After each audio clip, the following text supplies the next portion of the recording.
Hello and welcome to your weekly update with, of course, Nigel Farage for Fortune and Freedom. Nigel, there's two surveys, they're quite recent, that I want to ask you about. The first, the results showed that nearly 1 in 2 in the UK fear running out of retirement funds. And that was a proper study by a fund or a pension research fund. And the second one, even more interesting, nearly half of Brits worried about pensions due to political instability. And that is not geopolitical instability, it is UK pension policy. So what do you make of this? Because we were all promised a pretty good retirement. Yeah, we were until 1997. And what happened? A Labour government got in and without any pre-warning, without any debate in the general election campaign at all. And at the time, we prided ourselves on the best private pension provision in the Western world. Hard to believe, but all through the 90s, one of the great boasts that we had this amazing private sector pension provision. And what did Mr. Brown do? At his first budget, he put tax on dividend income within those pension schemes. And if you look at stock market growth, compounded over 10, 20, 30 years, actually the real uptick comes from the reinvestment of dividend. And it was the attacking of the dividends that began a terrible downward spiral in what private pensions were providing. And I mean, millions of people in the last 25 years have retired effectively with about half the money that they genuinely expected to get. So the reason people are scared is that, well, Winston John Curtis, who's the doyen of political commentators in Britain and the most respected figure in this field, when he, and he's not a rash man at all, when he says it's 99% certain that Keir Starmer's the next Prime Minister, people are going, yikes, they did it to us last time. What are they going to do to us again? If you add to that the way the pension industry have behaved, and by that I mean the compounded fees charged every year, you put those over 30 years, 25% of your money's gone. I mean, this is one of the reasons we started Fortune and Freedom in the first place, was people putting money trustingly into pension schemes and getting very, very poor results. And things hidden from people. I mean, I wonder how many people watching this now realize you're allowed to put gold bullion in your private pension. No one knows. Do you know why? Because once you bought it, there's no annualized income for the pension provider. Whereas if they're managing a portfolio and selling a bit of this and buying a bit of that, they can charge their fees. So at every level, people have a right to feel let down by government from what Brown did, fearful of what comes in the future, and deeply skeptical about the way this industry has behaved. And remember, at the end of Liz Truss's time, the LDI disaster that hit the markets, well, that was all about, pension providers being stuffed full of gilts, which had not been performing for years, having to gamble with the extra bit on the edge. So, look, I'm not telling people not to have private pensions. Of course, they should, and there are still tax advantages in putting that money in. Jeremy Hunt has opened a bit of a window for people, particularly those running their own companies, and if you've got the opportunity, use that window, please, before Labour close it. But I think the really important thing is to have a SIP. It's to manage your own pension, to make your own decisions. Whether you get it right, whether you get it wrong, should be down to you, not some third party who frankly has underperformed for at least the last quarter of a century. And I know the market's rallied a lot already, but do think about gold. The returns on gold over the last 20 years have been really remarkable, averaging 8-9% a year. Yeah, sure, it shot up recently. So I think people need to spend time, need to read, but ultimately, as I say, back to the first time you and I ever sat down a few years back, be in control of your own destiny. The thing that interests me here is that there's this odd combination between the fact people haven't saved enough for retirement, they're going to run out of money in their pension funds and their savings, and yet they suspect Labour is going to come after them, and that's an odd combination, right? Is this just a case of, well, the people who have saved enough are going to get punished for it because that's where the money is and the government needs it, or is there something deeper going on? Well, there's one other factor to remember that is beginning to dawn on pensioners or those coming up to pension age, and that is because of Jeremy Hunt's fiscal drag. All right, okay, we're getting all technical, but folks, basically, if you get the state pension and you've got a relatively modest private pension on top, you are about to start paying income tax. Yeah, I'm sorry, but it's true. Huge numbers of pensioners are going to be dragged into income tax. I mean, let alone the complexity and the worry and the letters and the administration.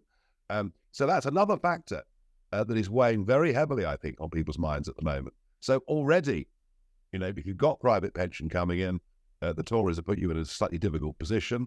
And it's all well and good talking about triple lock and talking about how much pensions are going up. But if you start being taxed on relatively modest income, it's pretty bleak. And goodness only knows what Rachel Reeves with Labour will do. I think that window at the minute where you could put quite substantial amounts of money in, backdated a few years, I repeat the point. Use the window. Use the window. I'm convinced Labour will close it and maybe do more. What are you expecting from Labour? Because I noticed, I think it was Joe Biden floated the idea of increasing the capital gains tax in the US, which is broadly similar policy to what we're talking about here. Is there anything in particular that you are expecting to pop out of the box as soon as the election is over? I mean, on capital gains tax, the Tories have virtually abolished the limits anyway. It's going from £12,600 a year to £3,000 a year. So again, huge numbers of people being dragged into capital gains. And of course, if they don't fill in their returns correctly or don't quite understand what they're doing or haven't got an accountant they're paying a fortune to, they're going to start finding very nasty letters and fines coming through the post. I mean, the whole thing is getting worse and worse and worse. I'm told that the UK tax code is now 21,000 pages long. It is the most bizarre, complicated tax system in the world. And even the most innocent mistake. I made a mistake last year. I was a few days late paying my tax bill, not through any willful, it was just on the desk and I hadn't quite got to it, I'd been busy. And I fined hundreds of pounds. I think 600 quid I was fined for being just a few days late. So I've reached the position, Nick, where I literally just chuck everything in an envelope or via email to my accountant. He does it all. But effectively that means my tax rate's gone up a couple of percent because of what I've got to pay him every year to look after it. So we are in a right mess here. But I don't see anybody coming in the foreseeable future that's going to make any of this any easier at all. I'm afraid we are at a stage of big state, big government, and at a position where people who make their own private provision get penalised. I mean, if you go to a retirement home, if you've not bothered to save anything all your life, the state pays. The state pays. If you've actually saved sensibly and modestly, and maybe you've got, I don't know, maybe you're 75 and maybe you put 150 grand in a savings account somewhere, well, I'm afraid it's all going to go. So I wish I had easy answers to this. I don't. I really, really don't. But we are being taxed. I mean, the tax burden is now the highest since 1948, whichever way we look. So, these are tough times for people. And I think those who've got something are worried about Labour coming in. But look, truth is, politically, the Conservatives have forfeited the right to be in government.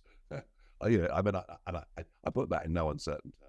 Last but not least, I read an article about young people who are basically giving up on the pension system. They're not putting in any contributions because they want the money today to go and live up the best possible their life they can with their travels and this sort of thing. They've given up on buying a house. They've given up on their pensions. They've given up on contributions. The main reason that they cited for this is complete uncertainty about what pension policy might be by the time they retire. So they see this as this political risk that we started with the pension system as a whole. Do you think they're right to do that or wrong? I think it's deeper than that. I think that is a symptom of a much deeper problem.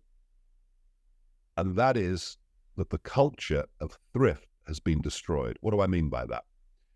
What I mean by that is, think about government policy since 2008, quantitative easing. What has that done? Well, effectively, it's pumped assets. It's pumped property prices. It's pumped the stock market. So if you've got considerable assets, the last 15 years have been, hey, it's been fantastic. But you think about it, you're 23, let's say, you've left university, you've got a reasonable degree, you've got a decent job, you're working in Manchester or Birmingham or London, perhaps you're working for one of the big accountants or whatever it is. On paper, your annual salary is really quite good. And what's the one thing?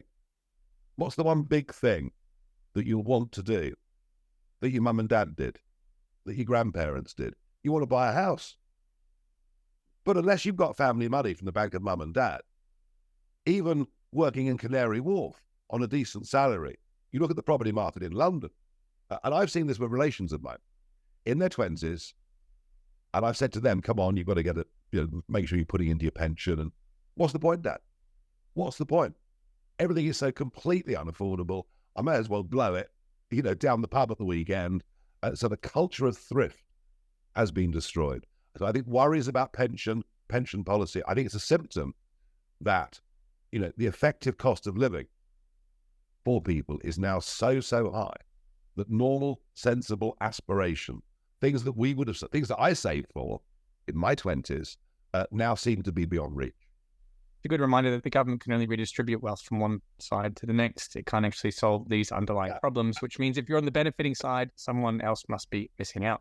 But we mustn't, through the messages we're putting out today, say to people, particularly young people, don't save, do save, do save. Don't get taken in. Don't get taken in by this new culture that says thrift is bad, thrift is pointless. Be one of the ones that stands alone, because goodness me, if you're 25 now, by the time you get to retirement age, there ain't going to be a lot there coming from the state. It's time to find some alternative investment strategies, and we've got a few of those coming out at Fortune Freedom in coming days. So please do check out fortuneandfreedom.com. Nigel, thanks very much for joining us. And to everyone at home, thanks for watching.